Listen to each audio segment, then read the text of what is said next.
बिस्मिल्लाहिर्रहमानिर्रहीम। अस्सलाम वालेकुम व्यूअर्स, कैसे हैं आप? उम्मीद करता हूं कि आप लोग खैरियत से होंगे। व्यूअर्स, आज हम करंट अफेयर्स के वीडियो के साथ दोबारा हाजिर हैं। व्यूअर्स, आज हम 27/6/2024 के करंट अफेयर्स पढ़ेंगे। तो विदाउट एनी डिले हम अपनी वीडियो की तरफ बढ़ते हैं। आज का हमारा पहला क्वेश्चन है, बोलीविया के army chief general Juan Jose ज़ोनिगा की गिरफ्तारी का क्या अमल था? Option A, declaring martial law. Option B is sending soldiers and tanks to government buildings. Option C is attempting to flee the country, and option D is refusing to follow the president's orders. तो इसका correct option है B, sending soldiers and tanks to government buildings. General Juan Jose Zuniga को उस वक्त गिरफ्तार कर लिया गया जब उसने सदर और कांग्रेस की रिहाइशगाह वाले तारीखी चौक प्लाजा मोरिलो में फौजियों और टैंकों को तैनात किया। उस जारहाना इकदाम, जिसमें सदारती महल के दरवाजे को तोड़ने की टैंक की कोशिश भी शामिल थी, सदर लुइस आर्स, ये बोलीविया के सदर हैं, की जानिब से बगावत की कोशिश के तौर पर देखा गया और जमहूरियत पर हमले के तौर पर आलमी सतह पर मजम्मत की गई। यह वाक़या फ़ौजियों और टैंकों के पीछे हटने से तकरीबन 5 घंटे पहले तक जारी रहा, जिसके नतीजे में ज़ोनिगा की गिरफ्तारी अमल में आई। तो स्टूडेंट, ये था आज का पहला क्वेश्चन। नेक्स्ट क्वेश्चन है हमारा, बोलीविया में बगावत की कोशिश में मुलविस होने पर किन 2 फौजी अफसरान को गिरफ्तार किया गया? Option A is Juan Jose Zuniga and जोनी इगुलेरा।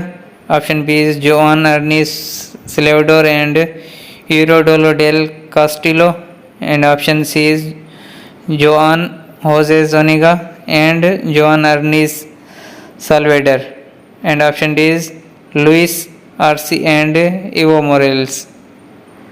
The correct option is C, Joan Jose Zuniga and Joan Ernest Salvador. ये जो 2 फौजी अफसरान थे जिनको गिरफ्तार कर लिया गया, जनरल जोआन होजे ज़ोनिगा और बोलिवियन बैरिया के, यानी बोलिवियन जो नेवी है के सरबराह जोआन अर्नीज सल्वाडोर, दोनों को बगावत की कोशिश के बाद गिरफ्तार किया गया था। वज़ीर दाखिला एडोवार्डो डेल कास्टिलो ने उनकी गिरफ्तारियों का ऐलान करते हुए उन पर जमहूरियत और बोलीविया के इदारा जाती इस्तेहकाम को नुकसान पहुंचाने की कोशिश का इल्ज़ाम लगाया। ये गिरफ्तारियां ज़ोनिगा के अवामी बयान के बाद हुई, जिसमें यह दावा किया गया कि सदर ने अपनी मकबूलियत बढ़ाने के लिए बगावत की, जिसने बोलीविया के सियासी मंजरनामे को मज़ीद पेचीदा बना दिया था। नेक्स्ट क्वेश्चन इस, पाकिस्तान में जमहूरियत से मुतल्लिक अमरीकी ऐवान नुमाइंदगान की करारदाद के जवाब में नायब वज़ीर आज़म इसाक डार ने किस इक़दाम का ऐलान किया? Option A, he requested a meeting with US president. Option B, he announced a resolution in the National Assembly to counter the US motion, and option C is he dismissed the US resolution as irrelevant. Option D, he called for a boycott of US products. The correct option is B, he announced a resolution in the National Assembly to counter the US motion. यानी नायब वज़ीर आज़म Isaac डार, जो वज़ीर ख़ारजा के तौर पर भी खिदमत अंजाम दे रहे हैं, ने ऐलान किया कि हुकूमत पाकिस्तान में जमहूरियत की हिमायत में हाल ही में मंजूर की गई अमरीकी तहरीक का मुकाबला करने के लिए कौमी असम्बली में एक करारदाद पेश करेगी। उस जवाब का मकसद पाकिस्तान की खुद मुख्तारी पर जोर देना और अमरीकी करारदाद के खिलाफ इत्तेहाद का मुजाहरा करना है, जिसे पाकिस्तान की सियासी सूरत-हाल और 2 तरफ़ा ताल्लुकात की हरकियात के साथ साथ गलत तौर पर देखा गया। नेक्स्ट क्वेश्चन है, नायब वज़ीर आज़म इसाक डार ने समंदर पार पाकिस्तानियों के वोट के हक के हवाले से क्या मशवरा दिया? Option A is he opposed the idea. Option B, he suggested a constitutional amendment to allow it, and option C is he stated that it was not feasible, and option D, he proposed an international voting system. The correct option is B, he suggested a constitutional amendment to allow it. यानी नायब वज़ीर आज़म Isaac डार ने समंदर पार पाकिस्तानियों के हक राय दही के मसले पर खिताब करते हुए उसकी सहूलियात के लिए आईनी तरमीम की तजवीज़ पेश की। उन्होंने इस तब्दीली को लाने के लिए इत्तेहाद और वाज़ेह बहस की अहमियत पर जोर दिया। 2003 से मुस्लिम लीग नून के बैनुल-अक़वामी बाप के सदर की हैसियत से उन्होंने इस बात को यकीनी बनाने में गहरी दिलचस्पी का इज़हार किया कि समंदर पार पाकिस्तानियों को इंतखाबी अमल में आवाज़ मिले, जो उनकी सियासी शमूलियत के अज़म की अक्कासी करता है। नेक्स्ट क्वेश्चन इज़, बुध को लोकसभा में अपोजिशन लीडर के तौर पर किसको मुकर्रर किया गया? Option A is Narendra Modi, option B is Om Birla, option C is Rahul Gandhi and option D is Amit Shah. The correct option is C, Rahul Gandhi. Congress leader Rahul Gandhi को लोकसभा में अपोजिशन लीडर मुकर्रर किया गया। यह उहदा वज़ीर आज़म नरेंद्र मोदी की हुकूमत के दोनों अदवार में खाली था। गांधी की तकरीर एक मजबूत अपोजिशन का इशारा देती है, जो मोदी के इत्तेहाद को चैलेंज करने के लिए तैयार है। उसके किरदार में आला सतही कमेटियों में शिरकत शामिल है, जो अहम अहदेदारों का तकर्रुर करती हैं, इस बात को यकीनी बनाना कि अपोजिशन की आवाज़ सुनी जाए और हुकूमत को जवाबदेह बनाया जाए। नेक्स्ट क्वेश्चन इस, साबिक ईरानी सदर हसन रूहानी ने आइंदा सदारती इंतखाबात के लिए किसकी हिमायत की?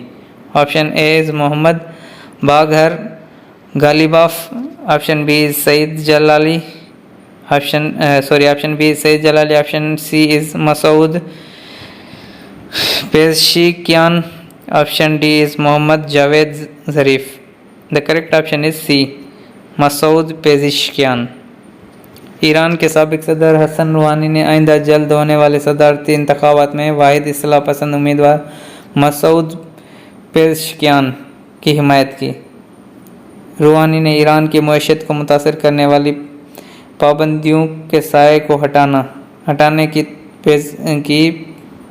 पेज़ेश्कियान की सलाहियत को उजागर किया। उन्होंने पेज़ेश्कियान की ईमानदारी और वफादारी की तारीफ़ की और 2015 के जौहरी मुआहदे को बहाल करने के अपने अज़म पर एतमाद का इज़हार किया, जो 2018 में अमेरिका के एकतरफ़ा इनखला के बाद मुनहद हो गया था।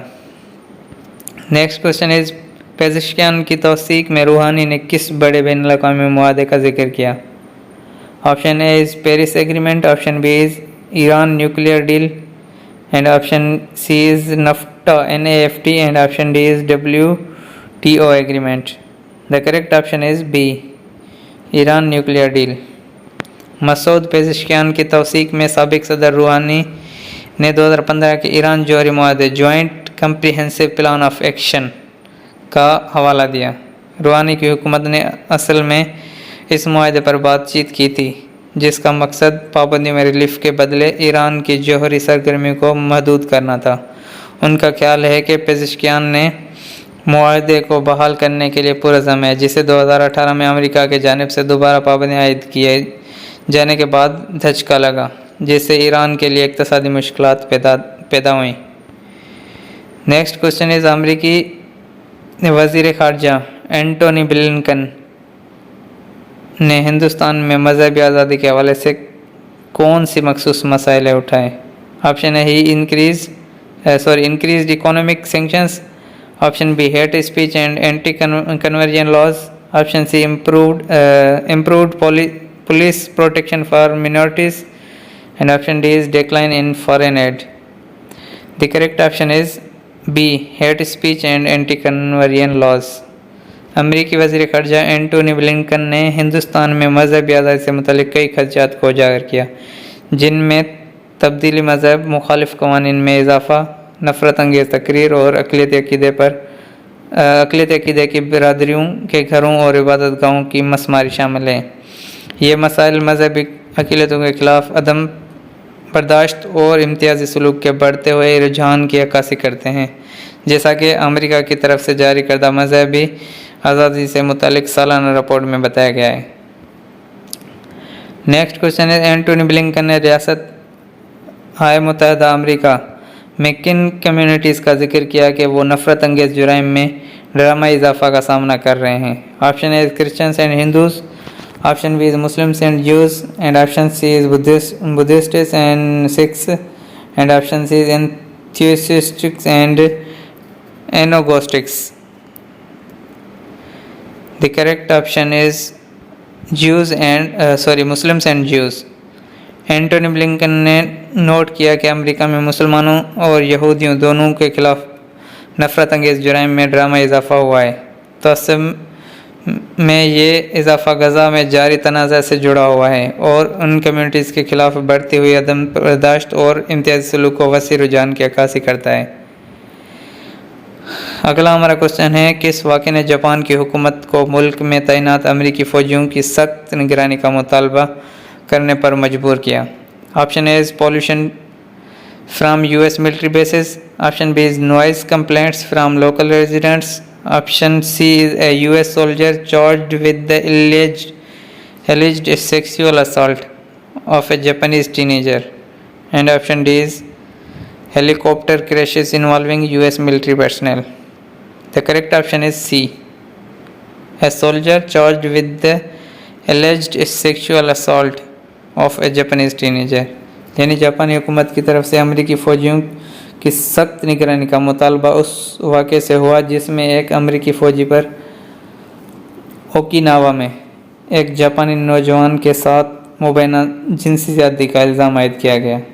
यह केस जिसमें संगीन इल्ज़ामात शामिल हैं और इसके समाजी मुज़रात हैं, तनाव में इजाफ़ा हुआ और जापान में अमेरिकी फ़ौजी एहलकारों की मौजूदगी और रवैये पर नए तवज्जो मरकूज़ की है। Students thanks. व्यूज़ ये थे आज के जो है ना कुछ अहम करंट अफेयर्स। उम्मीद करता हूँ कि आप लोगों के इल्म में इजाफ़ा हुआ होगा। Thanks for watching.